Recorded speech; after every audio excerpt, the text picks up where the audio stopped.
técnicas, porque se tratan de normas, de tener las reglas de juego claras y que no tengamos más corrupción incrustada ni enraizada en un sistema que administra justicia para nuestro país. Así que yo aprovecho para que los colegas también reflexionemos sobre el rol que nos corresponde. Creo que esta comisión es de suma importancia, dado que la crisis también nos involucra a todos. Y ahí nuestra responsabilidad con el cual fuimos además elegidos. Y no es que el pueblo esté en contra del Congreso porque algún político lo motiva. El pueblo, presidente, hace rato que siente que el Congreso no lo representa. Hace rato que siente que el Congreso no ha estado a la altura de las demandas y del sentir del pueblo. Y yo, por supuesto, como representante ayacuchana, y porque fui elegido por ese pueblo que nos confió asumir la representación, yo creo que no deberíamos dar la espalda, sino más bien actuar de manera responsable, y lo que esperamos son dictámenes que sean elaborados con la mejor capacidad técnica de la comisión y que esta comisión pueda liderar ese proceso, además de reforma judicial. Me pide una interrupción el congresista Lescano. Adelante, congresista Lescano. Señor presidente, sería bueno comunicar a la Comisión de Justicia y a los miembros de la Comisión Justicia y fundamentalmente a los miembros del partido mayoritario que la Comisión de Constitución esta mañana ya aprobó un cronograma hasta el 12 de octubre. Entonces, preguntaban sobre los tiempos, sobre las velocidades que tienen que utilizarse para hacer estas reformas, y ya están establecidas por lo menos en la Comisión de Constitución, donde se va a hacer las reformas constitucionales. 12 de octubre. Entonces, me parece que no coordinan dentro de su bancada, ¿no? Porque alguna congresista, colega, preguntaba ¿hasta cuándo? Si se están presionando. No, ya está fijado la fecha 12 de octubre. Y eso hay que precisarlo, para que la Comisión de Justicia también haga un esfuerzo y termine las reformas, los dictámenes y la situación de la discusión en comisiones a la fecha que acabo de referir. Gracias, congresista Tania Pareo. Sí, gracias, presidente, por el espacio. Nosotros, como vuelvo a decir, haremos llegar de manera formal y creo que esta propuesta hay que abordarla en esos términos, no solo remitidos a los plazos, sino porque realmente la población peruana necesita un gesto de responsabilidad política que recae en este Parlamento. Y han pasado 2 meses de lo que sabemos, de todo lo que ha develado los audios, y no hemos tenido una actuación siquiera al nivel de la respuesta que deberíamos haber tenido, presidente. Gracias. Tiene el uso de la palabra la congresista Nelly Cuadras. Gracias, presidente. Saludar a los ilustres visitantes que tenemos el día de hoy en esta comisión. Presidente, efectivamente la reforma de justicia es fundamental y es urgente, ¿no? Pero yo a veces me pregunto, habiendo políticos de tan extensa trayectoria, si pueden valorar el contenido sustancial y la utilidad para el país de una reforma o cuantificarlo en plazos, ¿no? Más aún en unos tonos amenazantes que hemos escuchado los últimos días al presidente de la República, ¿no? Que nos menciona pues que si no se da la reforma en los plazos que él demanda, ¿no? Va a cerrar el Congreso. Y así quiere hacer una reforma que le sirva al país.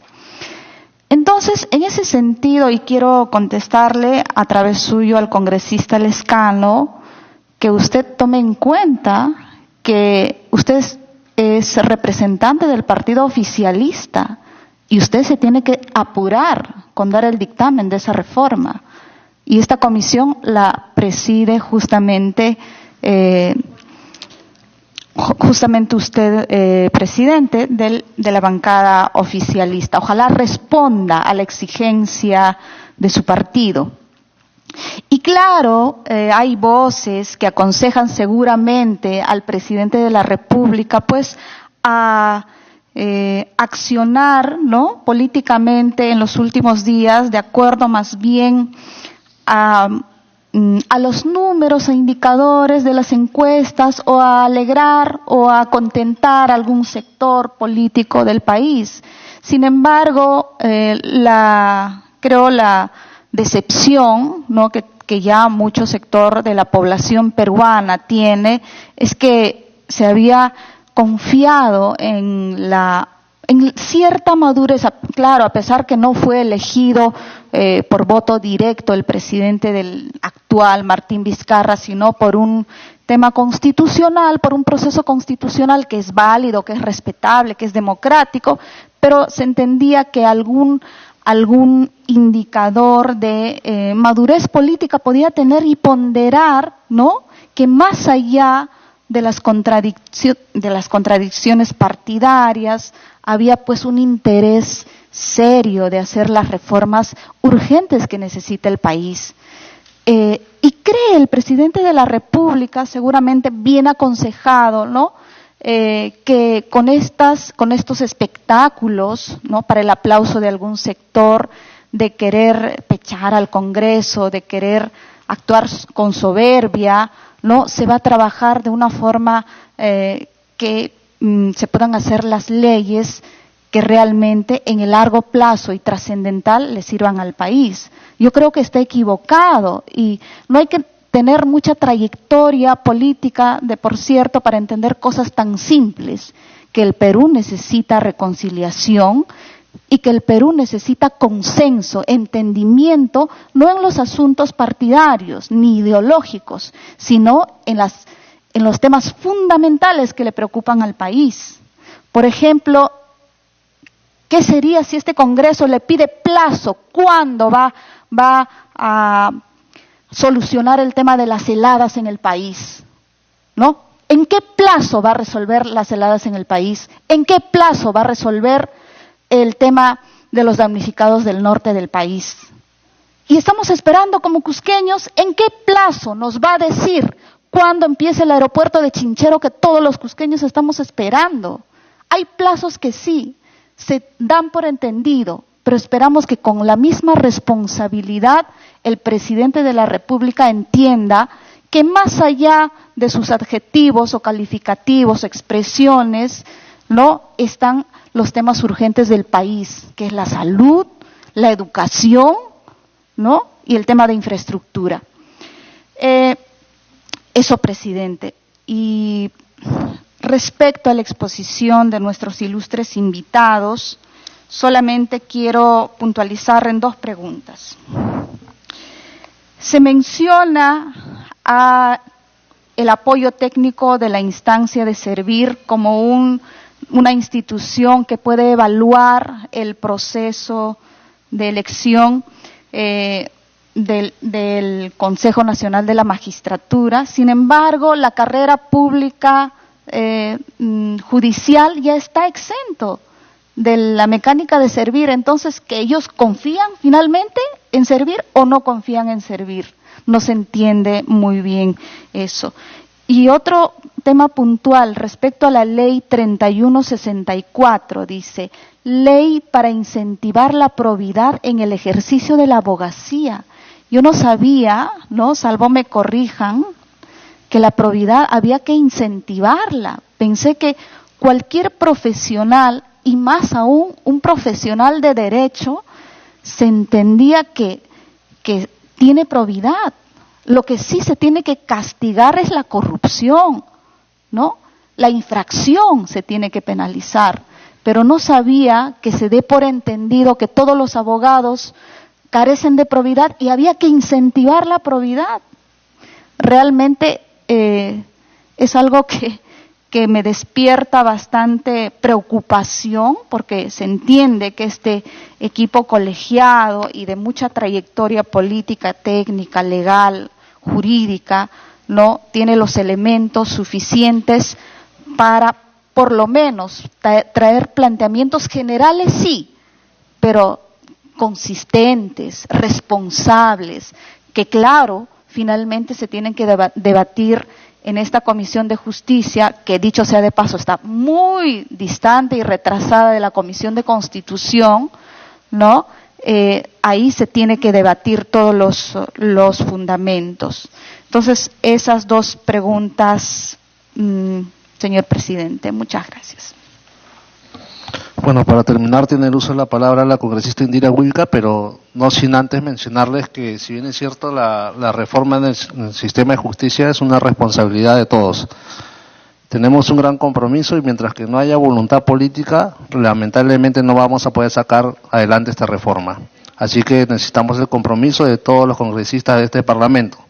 Yo creo que no es cuestión de cuestionar a la autoridad, en este caso al presidente de la República, sino en todo caso discutir estos proyectos de ley para poder llegar a un consenso y después sea debatido justamente en esta Comisión de Justicia, en el cual todos somos responsables. Así que tiene el uso de la palabra la congresista Indira Wilca. Una interrupción. Muchas gracias, presidente. Por favor. Me pido interrupción a la congresista Cuadros. Adelante, congresista Cuadros. Efectivamente, esta reforma es de preocupación y compromiso de todos los parlamentarios, pero a mí más me preocupa la ausencia de los parlamentarios que representan el partido de gobierno, presidente. Y dicho sea de paso, recalcando que ya en la Comisión de Constitución se tiene fechas para el dictamen y usted recién tiene, después del planteamiento, recién tenemos al invitado justamente del planteamiento de estas reformas el día de hoy. Me preocupa que no le alcance los plazos, más bien a usted. Muchas gracias. Congresista Nelly Cuadros, creo que usted no ha venido a todas las sesiones de la Comisión de Justicia, pero nosotros estamos avanzando justamente con estos tipos de reuniones y de sesiones para poder sobre todo terminar el dictamen y poder presentarlo en la comisión. Igualmente se están llevando a cabo mesas de trabajo. El hecho que no hayan venido congresistas que están cuestionando, que son del oficialismo, tendrán sus razones, han justificado justamente, pero quien se encarga de dirigir esta comisión soy yo. Si bien es cierto, soy parte también del partido del oficialismo. Así que, por favor, continuamos con las intervenciones y tiene el uso de la palabra la congresista Indira Wilca.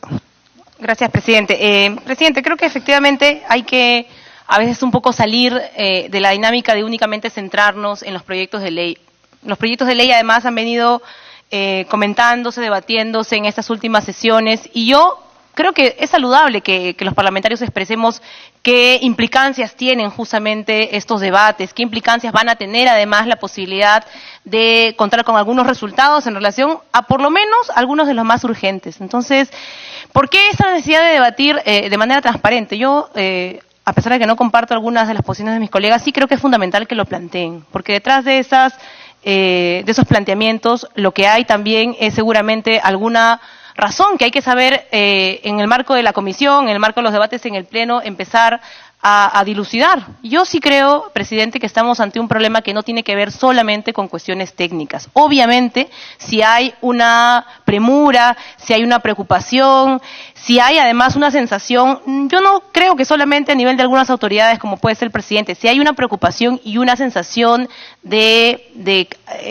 premura y de exigencia a nivel de la ciudadanía, es porque esas instituciones del sistema de justicia y poco a poco también el sistema político empiezan a perder legitimidad. Y eso es algo que no se puede negar. Más allá de en dónde se centra el origen de esa legitimidad, que creo que ahí sí podemos tener miradas diferentes, habrá algunos que efectivamente sostendrán que la razón por la cual se pierde legitimidad está seguramente ubicada en quienes tienen labores ejecutivas, otros dirán pues es el Congreso de la República, ahí no nos pondremos de acuerdo. Lo cierto es que hay una pérdida de legitimidad por parte de las instituciones del sistema de justicia. ¿Que eso es algo nuevo? No, no lo es, porque como bien lo han recordado algunos colegas nuestros, no es esta la primera vez que se intenta hacer un proceso de reforma que por lo menos culmine un cierre. No es la primera vez, pero es necesaria volver a plantearlo. ¿Por qué? Porque hemos estado ante la ciudadanía como nunca antes ha tenido la posibilidad de ser enrostrada de las dificultades que tiene el sistema de justicia para funcionar, no solamente para evaluar la actuación de un magistrado o de un conjunto de funcionarios, sino para ver que estamos ante una situación generalizada de corrupción. Y lo que se ha implantado en la dinámica de las instituciones del sistema de justicia es más bien un uso arbitrario y un uso incorrecto del poder que se le da a ciertas autoridades. ¿Para qué? Para usar ese poder como moneda de intercambio de favores, como moneda de intercambio de construcción de afinidades políticas totalmente irregulares. ¿Y eso en desmedro de quién? En desmedro de quienes justamente acuden al sistema de justicia buscando al menos algo de justicia. Y eso se ha visto, ¿no es cierto?, en estos audios ahora ya famosos, donde magistrados, altos magistrados en nuestro país negociaban hasta sentencias por violación sexual a niñas, a mujeres en nuestro país. Entonces, cuando tenemos una situación grave en la que hemos identificado problemas como ese, encontrar una expectativa en el sistema de justicia, es obvio que hoy no la vamos a poder encontrar si no hacemos una reforma. Entonces, sí, creo que es fundamental cuando se debatan estos proyectos y cuando pasemos, espero yo, pronto al Pleno del Congreso, recordar por qué estamos ante esta urgencia, por qué se creó la comisión, por qué a pesar, ¿no es cierto?, de que muchos hubiéramos preferido seguramente una instancia en la cual se recogieran opiniones, en fin, y posiciones de los diferentes grupos políticos y de las bancadas, por qué se tuvo que trabajar bajo esa metodología y por qué hoy tenemos ya también nosotros como Parlamento de la República un plazo relativamente acotado. Yo creo que efectivamente pueden haber discrepancias y disputas de carácter político, pero lo cierto es que sobre las disputas de carácter político lo que hay es una urgencia planteada por la ciudadanía ante la falta de legitimidad, y esa falta de legitimidad no se va a mejorar si seguimos postergando lo importante. Y yo también ahí quisiera plantear que el Congreso somos 130 parlamentarios. El Congreso somos todos y cada uno de los que hemos sido electos por la ciudadanía. La defensa del Congreso, creo yo, no pasa simplemente por cuestionar o impugnar los proyectos de ley o seguramente los discursos del presidente. La defensa del Congreso, la mejor defensa del Congreso que podemos hacer es avanzar con la reforma justamente del sistema de justicia, porque la gente sabe que depende de nosotros hacer un cambio que no solamente sea de maquillaje en el Poder Judicial o en el Ministerio Público o en el Consejo Nacional de Magistratura. Sabe que depende de nosotros y entonces está en nuestras manos poder defender el Congreso, no generando mecanismos de resistencia ante los cambios, sino todo lo contrario, propiciando que realmente en un tiempo relativamente corto podamos avanzar por lo menos con algunos objetivos comunes y compartidos. Y ahí es donde yo quisiera empezar, presidente, porque de los 8 proyectos que se han presentado y que ya hemos empezado a debatir estas sesiones, hay uno que es fundamental y que es urgente, y es el único que pasa por reforma de la Constitución, y por eso se ha amarrado este proceso de reforma de Constitución a un mecanismo que también está contemplado en la Constitución, que es el referéndum, y es, me parece, ese el único proyecto que tiene un plazo que es relativamente corto. Entonces yo diría que también el debate, digamos, aterrice en las necesidades concretas en términos de plazos de cada uno de los proyectos. Hay 7 proyectos que no están amarrados a un cambio de la Constitución y que no necesariamente implican plazos, y creo que ahí sí podemos exigirnos debatir con una mayor amplitud. Pero hay uno sobre el cual hay que legislar porque hemos paralizado el CNM. Creo que con justa razón y con corrección el Congreso decidió remover al conjunto de los miembros del CNM porque eso era insostenible, porque tener a un consejero vinculado a una red de corrupción y tener la sospecha de que los otros que estaban ahí también posiblemente tenían algún tipo de implicancia o sus nombramientos estaban de origen afectados por esta vinculación a gente hoy involucrada en casos de corrupción terrible, no se podía seguir sosteniendo. Entonces el Congreso aplicó un mecanismo que hoy lo que hace es paralizar simplemente el CNM, pero el CNM no puede paralizarse por siempre y tampoco podemos confiar simplemente en la dinámica común del Parlamento, que nos hace, en verdad, y hay que reconocerlo, aprobar proyectos no en menos de un año. No podemos tener un CNM paralizado por un año o más. Entonces creo que sí es fundamental, reconocer que estamos ante urgencias, pero en este caso particular, y yo creo que ahí coincido con lo que han señalado mis colegas, hay que darnos plazos. Yo saludo que ahora usted, presidente, haya señalado que el dictamen sobre el CNM, ojalá, se vea en la sesión del 18 de septiembre. Ojalá, espero que sea así, presidente, porque no es esta la primera sesión en la que abordamos estos proyectos de ley, y creo que ya diferentes bancadas hemos ido construyendo una posición al respecto. Creo que tenemos todos los elementos para empezar a debatir sobre un predictamen o sobre un dictamen. Y de la misma forma, para, creo yo, aminorar estas tensiones que creo que no se generan sobre estos objetivos, la Comisión de Constitución hoy día ha aprobado un cronograma para debatir los proyectos de ley que tienen que ver con las reformas constitucionales.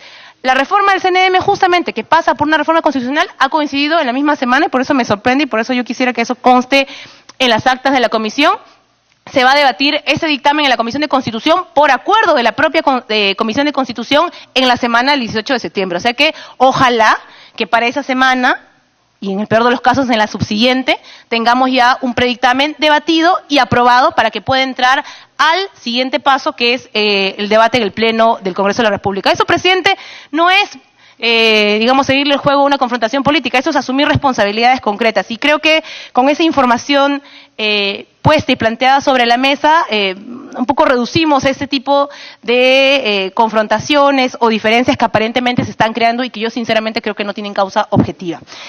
Lo siguiente, presidente, en relación a los proyectos de ley, sí plantear y aprovechar que acá están integrantes de la Comisión de Reforma de Emergencia que se creó y que fueron justamente los que construyeron los proyectos de ley. Ha venido el ministro de Justicia a presentarlos, pero resulta mucho más interesante en algunos casos, para algunas consultas particulares, conocer cómo fueron ideados algunos proyectos, porque sí teníamos algunas dudas cuando inició el debate.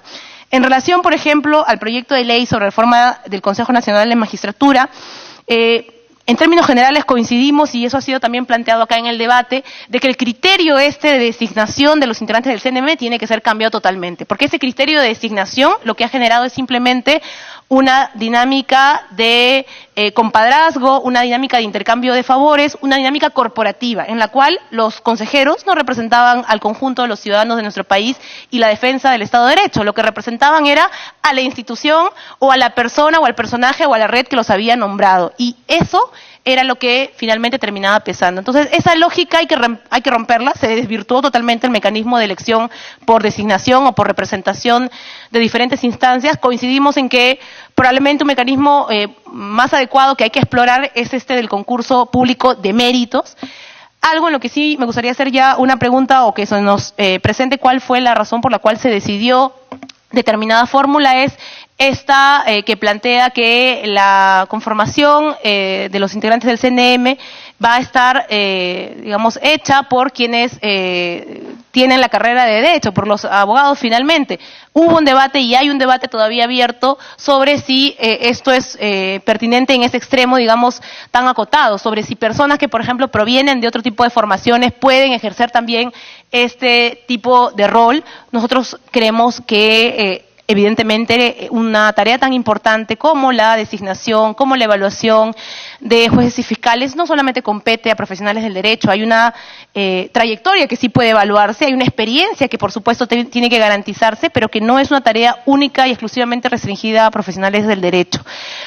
Y por eso conocer cuál fue el criterio que se tomó para finalmente plantear esta postura de esa forma.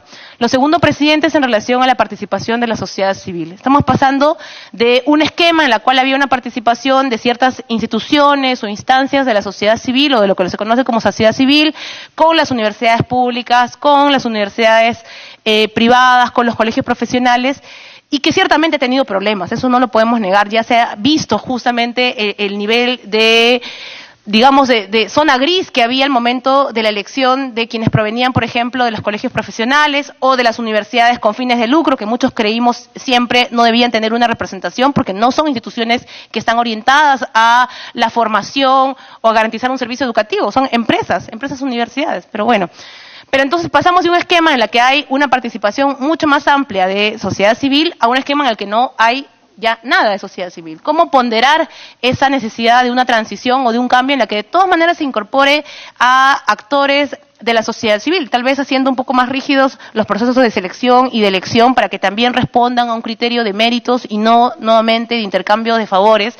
Pero eso es un tema que sí nos preocupa, porque sí nos parece que alentar un solo perfil de integrantes del CNM va en desmedro de algo que también se viene reclamando hoy y que tal vez no ha sido lo más mediático en esta crisis en la que estamos de legitimidad del sistema de justicia, y es que la justicia tiene diferentes facetas, responde también a las diversas realidades de nuestro país, realidades regionales, en las que el perfil del profesional no es el mismo que puede ser el que se forma en Lima, en una ciudad como Lima, donde predominantemente salen los profesionales que ocupan altos puestos en instituciones públicas. Entonces sí es fundamental considerar esta otra perspectiva, una mirada intercultural y descentralista que nos permita por lo menos incorporar a otras instancias y actores de la sociedad civil nacional. Eso en relación al proyecto de ley. De los otros proyectos de ley, en realidad, algunos comentarios muy breves. Sobre el que crea la Autoridad de Integridad y Control en el Poder Judicial y en el Ministerio Público, de la misma forma. ¿Por qué la decisión de crear una nueva autoridad y no modificar las normas que ya existían para, por ejemplo, las leyes orgánicas que regían en ambos casos, para garantizar que la actividad de control sea a dedicación exclusiva? Que eso sí nos parece algo que puede ser un cambio en relación a lo que antes había, ¿no es cierto? Los magistrados que asumían las funciones de control provenían en realidad del ejercicio, jurisdiccional común, pero creemos que es importante que sea un rol específicamente dedicado al ámbito de control. Y, bueno, en realidad, incorporar la responsabilidad con mayor énfasis, tal vez, de la Contraloría en los procesos presupuestales y de gestión a nivel jurídico, que es algo que sí podría, incorporarse, ya no, pero en todo caso no fue, recogido a esa dimensión en los proyectos originales. De los otros proyectos de ley, en general, de acuerdo, el que descarga la carga procesal en el sistema de justicia, y sí del último, que me queda una duda así, todavía sin zanjar, es este que crea el Consejo Nacional para la Reforma del Sistema de Justicia. Ahí la pregunta es, ya existía una iniciativa de la ex ministra Marisol Perestello, que justamente creaba un consejo intersectorial al que me parece llamaron Interjusticia. Ese proyecto llegó incluso a aprobarse en una comisión. ¿Cuál es la diferencia entre esto que se planteaba en esa primera iniciativa con lo que se está planteando? Y en todo caso, ¿por qué no retomarlo? Si ya era una propuesta que estaba encaminada, que ya tenía, me parece, por ahí algún dictamen, pero bueno, me parece que hay bastante coincidencia y no sé si se está repitiendo. Muchas gracias, presidente. Muchas gracias. Siendo las 17:30, solamente nos encontramos 4 congresistas y tenemos una gran responsabilidad de sacar adelante esta reforma en el sistema de justicia. La próxima semana justamente estamos presentando ya dictámenes que serán debatidos justamente para poder sobre todo llegar a un consenso en esta comisión. Entonces yo creo que el país sobre todo está viendo pues el ánimo y las ganas pues de sacar esta reforma que el país y la población lo requieren. Doctora Alan Wagner, tiene el uso de la palabra y puede sobre todo responder las preguntas de los señores congresistas. Muchas gracias, presidente. Quiero agradecer a todos los congresistas, todas las congresistas que han intervenido, han hecho comentarios interesantes sobre los proyectos que nuestra comisión trabajó y que luego el Poder Ejecutivo presentó al Congreso. Y brevemente voy a responder a algunas de las inquietudes que se han manifestado. En primer lugar, quisiera saludar las expresiones del congresista Rosas cuando enfatizó la importancia de la formación ética y moral de quienes administran justicia. Precisamente él ha coincidido al decir esto con lo que la Comisión ha manifestado en sus recomendaciones y concretamente en los párrafos que me permití leer, que fueron los que enmarcaron las propuestas que la Comisión hizo. Efectivamente, en toda creación humana, ¿no?, podemos llenarnos de leyes, reglamentos, pero la base está en la persona. Y tenemos que asegurarnos que esas personas sean personas éticas, porque son aquellas que van a realmente hacer que las cosas funcionen de una manera honesta y correcta. Luego quisiera también coincidir con lo que señalaba el congresista Salazar sobre la importancia de que a este proceso de reforma se le dé el presupuesto correspondiente. De hecho, una de las razones por las cuales la Comisión ha recomendado que en el Consejo a ser creado como mecanismo de seguimiento de la reforma participe el Ministerio de Economía, de tal manera de que se den los recursos necesarios. Igualmente lo que señalaba el congresista Salazar respecto de la incorporación de las nuevas tecnologías, ¿no?, en la administración de justicia. Eso es extremadamente importante, ¿no?, de tal manera de que efectivamente puede estar a la vanguardia, ¿no?, del servicio a los ciudadanos en esta materia. En relación con lo que señalaba el congresista Lescano, quisiera mencionar algunas cosas porque luego le voy a, con su venia, señor presidente, pedir al doctor Abad que aborde otros temas. Señalar que efectivamente, ¿no? La manera de evaluar a los jueces y fiscales está en función de los actos que ellos han realizado en el ejercicio de sus funciones, ¿no? La ratificación en sí, ¿no? Cada cierto tiempo es un procedimiento incluso discutible porque puede significar que interrumpe la carrera, ¿no? de la judicatura. Pero sin duda lo más importante, como él señalaba, es evaluar las resoluciones que los jueces han emitido, porque ahí es donde se determinará el órgano correspondiente si efectivamente ellos cumplieron con su función y lo hicieron de buena y debida forma. En cuanto a la autoridad y su autonomía funcional y presupuestal, tiene toda la razón el congresista Lescano. Lo que sucede es que en la comisión vimos que era muy difícil, si no imposible, el violentar la institucionalidad, tanto del Poder Judicial como del Ministerio Público, creando un órgano de control fuera del sistema, ¿no? Lo meditamos mucho y finalmente dijimos, no, es mejor que esté dentro del Poder Judicial y del Ministerio Público